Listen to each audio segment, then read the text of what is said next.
এই প্ৰশ্নসমূহ যুগুতালো আৰু আজি মই প্ৰশ্নসমূহ আৰু উত্তৰসমূহ কৈ যাম, আপোনালোকে মনত ৰাখি যাব।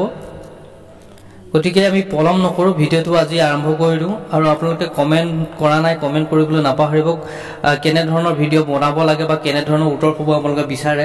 মই মেথছৰ বিষয়ে মেথছত নাযাওঁ, মেথছৰবিলাক আপোনালোকে অন্যত চাব লাগিব। মই বিশেষকৈ জেনেৰেল নলেজ যিখিনি আমাৰ সদ্যহতে আহে সেইখিনি মই বৰ্তমান যুগুতাইছোঁ, সেইখিনিকে আপোনালোকক দিবলৈ চেষ্টা কৰি যাম। মেথছৰ বাবে যদি লাগে তেনেহ'লে কমেণ্ট কৰিব, মই সেইটো চেষ্টা কৰিম দিবলৈ পাছৰ পৰ্যায়ত, পাছৰ ভিডিঅ'ত। এতিয়া আজি সদ্যহতে মই আপোনালোকলৈ লৈ আহিছোঁ কেইটামান প্ৰশ্নকেইটা আপোনালোকে সুন্দৰভাৱে মনত ৰাখি গ'লে হ'ল। উত্তৰ আৰু প্ৰশ্ন, অন্য অপশ্যন ইয়াত ক'বলৈ নাযাওঁ, কেৱল প্ৰশ্ন আৰু উত্তৰ। গতিকে মনত ৰাখিলে হৈ গ'ল, কোনো কথা নাই। পৰীক্ষাত আহিলে আপুনি নিশ্চয় লিখিব বা টিক চিন দিব পাৰিব। গতিকে আজি ভিডিঅ'টো আমি আৰম্ভ কৰোঁ।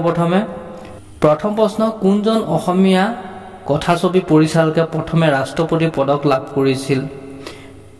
উত্তৰ হৈছে নিপ বৰুৱা। নেক্সট প্ৰশ্ন, প্ৰথম অসমীয়া চনেট পুথিখন কি? উত্তৰ হৈছে মলাৰ। নেক্সট প্ৰশ্ন, অসম নাম কেতিয়াৰ পৰা হয়? উত্তৰ আহোমসকলৰ ৰাজত্ব কালৰ পৰা। এইবোৰ মনত ৰখা প্ৰশ্ন হয়, কাৰণ আমাৰ অসমৰ বিষয়ে আহেই। গতিকে আমি অসমৰ বিষয়ে বিশেষকৈ জানি ল'ব লাগিব। তাৰ পাছত ভাৰতবৰ্ষৰ, প্ৰথম অসমৰ কথাই যদি আমি নাজানো ভাৰতবৰ্ষলৈ গৈ লাভ নাই। আমি অসমৰ কথা প্ৰথমে জানি লোৱাটো দৰকাৰ। নেক্সট প্ৰশ্ন, আহোমৰ শেষ ৰজাজনৰ নাম কি? উত্তৰ স্বৰ্গদেউ পুৰন্দৰ সিংহ। নেক্সট প্ৰশ্ন, আহোমসকলৰ সৰ্বশ্ৰেষ্ঠ ৰজা কোন?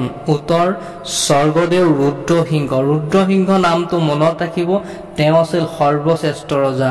অসম বুৰঞ্জীৰ সৰ্বপ্ৰথম কোন সম্প্ৰদায় লিখে? অসম বুৰঞ্জী কোনে লিখিছিল? প্ৰথমে আহোমসকলে। কোনে প্ৰথম অসমীয়া ভাষাত সাধুকথাৰ পুথি ৰচনা কৰিছিল? কোনে প্ৰথম অসমীয়া ভাষাত সাধুকথাৰ পুথি ৰচনা কৰিছিল? 1850 চনত এলিজা ব্ৰাউনে। মনত থাকিব প্ৰশ্ন। প্ৰাক শংকৰী যুগৰ কবিসকলৰ নাম কি কি? উত্তৰ হেম সৰস্বতী, কবিৰত্ন, সৰস্বতী, ৰুদ্ৰ কন্দলী, হৰিহৰ বিপ্ৰ আৰু মাধৱ কন্দলী। নেক্সট প্ৰশ্ন, কোনে কেতিয়া বিষ্ণুপ্ৰসাদ ৰাভাক ক'লাগৰু উপাধি প্ৰদান কৰিছিল? এই প্ৰশ্নটো মনত ভালকৈ ৰখা প্ৰয়োজন, কাৰণ এইবোৰ আহি থাকে।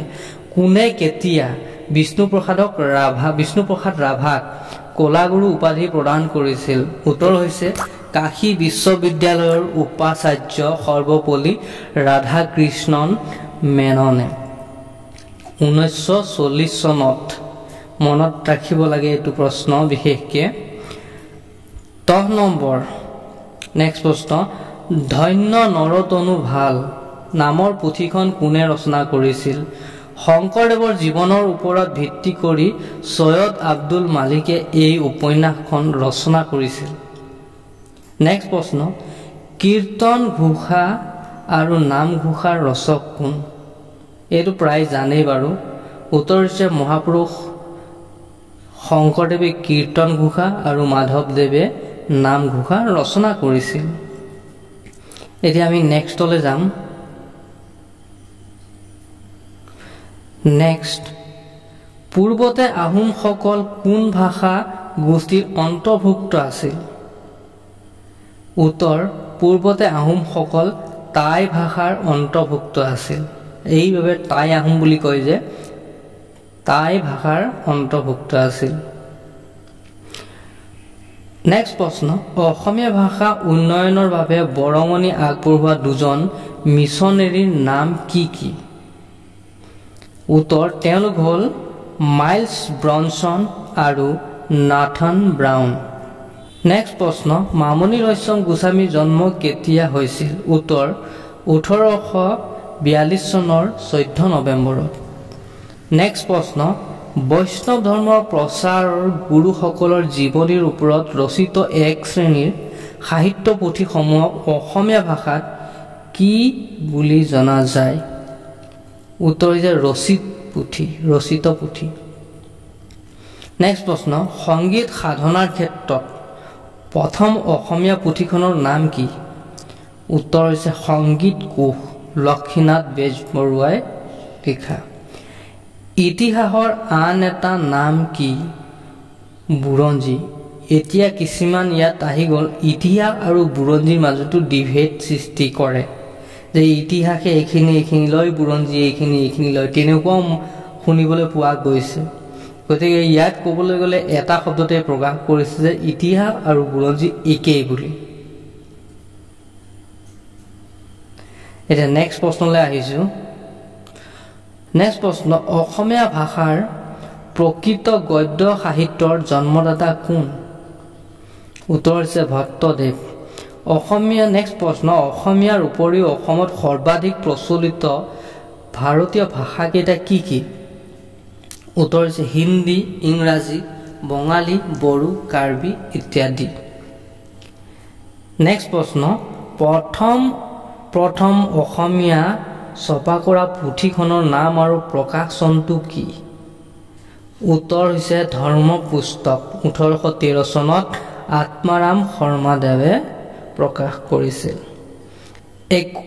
নেক্সট প্ৰশ্ন অসমীয়া ভাষাৰ উৎপত্তি কেতিয়া হৈছিল এইটো মনত ৰাখিব লাগে অসমীয়া ভাষাৰ উৎপত্তি কেতিয়া হৈছিল উত্তৰ খ্ৰীষ্টীয় নৱম দশম শতিকাত এইবোৰ প্ৰশ্ন ইম্পৰ্টেণ্ট হয় প্ৰায় জনাটো আমাৰ খুবেই প্ৰয়োজনীয় এইবোৰ জানিব লাগে জোনাকী যুগৰ ত্ৰিমূৰ্তি কোন কোন উত্তৰ লক্ষ্মীনাথ বেজবৰুৱা চন্দ্ৰকুমাৰ আগৰৱালা হেমচন্দ্ৰ গোস্বামী নেক্সট প্ৰশ্ন অসমীয়া ভাষাত প্ৰথম প্ৰকাশিত হাইজেষ্ট আলোচনীখনৰ নাম কি উত্তৰ তফজুল আলী সম্পাদিত সংগম মনত ৰাখিব লাগে এতিয়া আমি নেক্সট প্ৰশ্নলৈ যাম নেক্সট প্ৰশ্ন অসমীয়া বৈষ্ণৱ সাহিত্যৰ প্ৰধান গ্ৰন্থকেইখন কি কি ইম্পৰ্টেণ্ট প্ৰশ্ন অসমীয়া বৈষ্ণৱ সাহিত্যৰ প্ৰধান গ্ৰন্থকেইখন কি কি কীৰ্তন ঘোষা নাম ঘোষা দশম আৰু ভক্তি ৰত্নাকৰ নেক্সট প্ৰশ্ন প্ৰথম অসমীয়া আত্মজীৱনীখনৰ নাম কি উত্তৰ অসমীয়া পুথিৰ তালিকা নেক্সট প্ৰশ্ন উত্তৰাখণ্ড ৰামায়ণৰ অসমীয়া অনুবাদ কোনে কৰিছিল উত্তৰ শ্ৰীমন্ত শংকৰদেৱে নেক্সট প্ৰশ্ন শোণিত কুঁৱৰী নাটকখনৰ লেখক কোন উত্তৰ ৰূপ কোঁৱৰ জ্যোতিপ্ৰসাদ আগৰৱালা নেক্সট প্ৰশ্ন অসমীয়া ভাষা সাহিত্য আৰু সংস্কৃতিৰ উন্নতিৰ বাবে গঠিত সংস্থাটোৰ নাম কি উত্তৰ অসম সাহিত্য সভা এইটো আমি মনত ৰাখিবই লাগে অসমীয়া ভাষা সাহিত্য সংস্কৃতিৰ উন্নতিৰ বাবে গঠিত হোৱা সংস্থাটোৰ নাম কি অসম সাহিত্য সভা নেক্সট ৰামায়ণ কোনে অসমীয়ালৈ অনুবাদ কৰিছিল উত্তৰ মাধৱ কন্দলী অসমীয়া সাহিত্যৰ ৱাল্টাৰ স্কট বুলি কাক আখ্যা দিয়া হয় উত্তৰ ৰজনীকান্ত বৰদলৈ এতিয়া আকৌ আমি আহিম নেক্সট প্ৰশ্নলৈ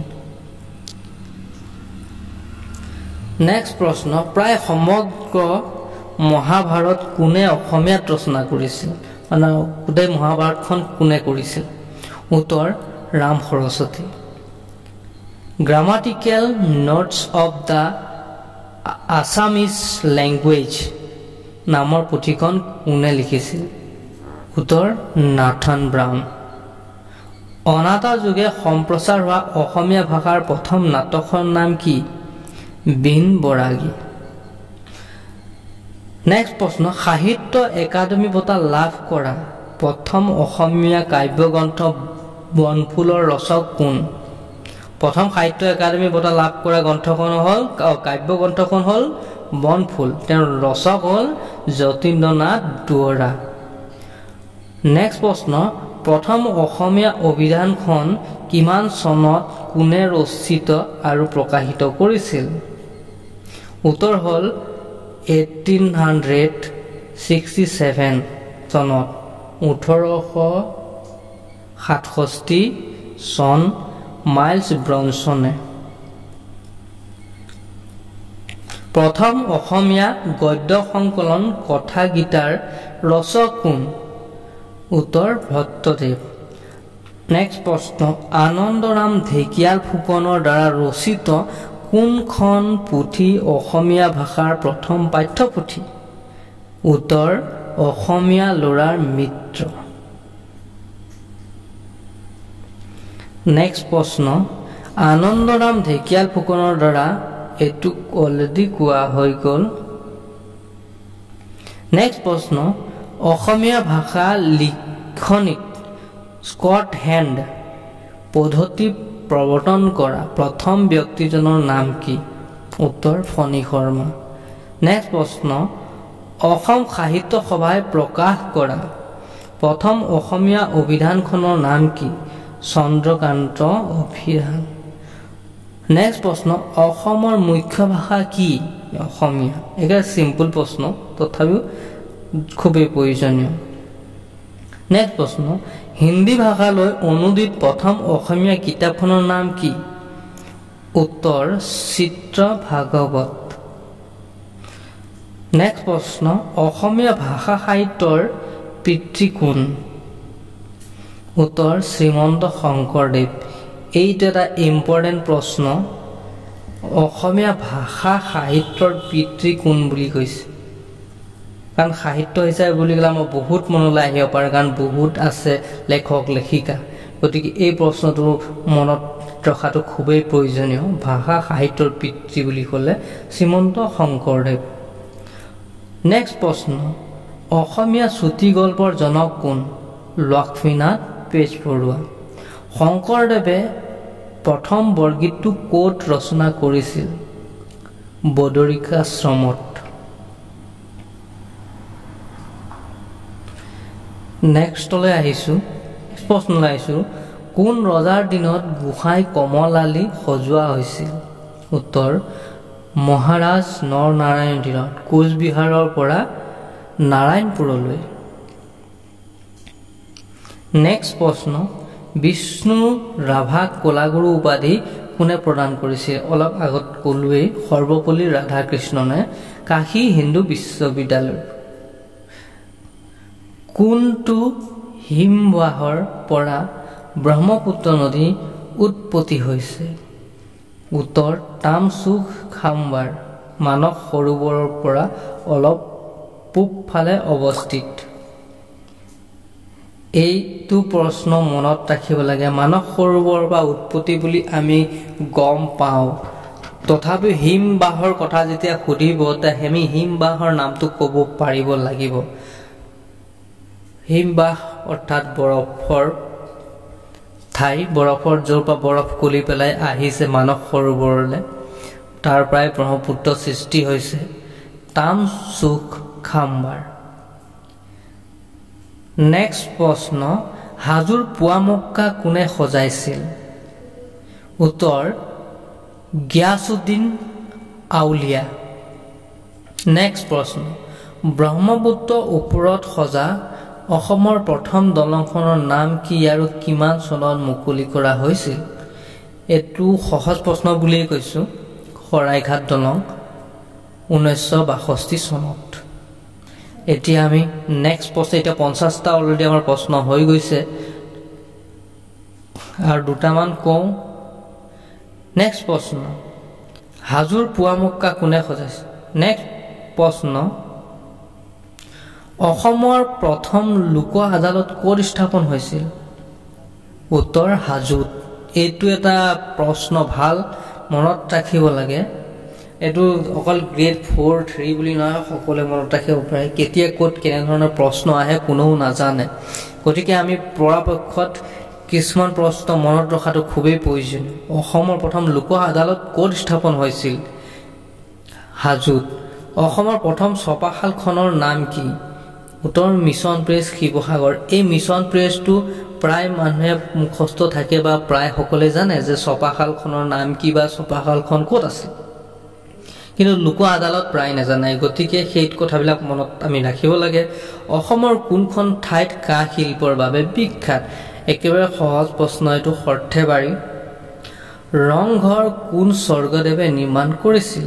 উত্তৰ প্ৰমত্ত সিংহই নেক্সট প্ৰশ্ন কোনজন আহোম ৰজাই পোনপ্ৰথমে হিন্দু ধৰ্ম গ্ৰহণ কৰিছিল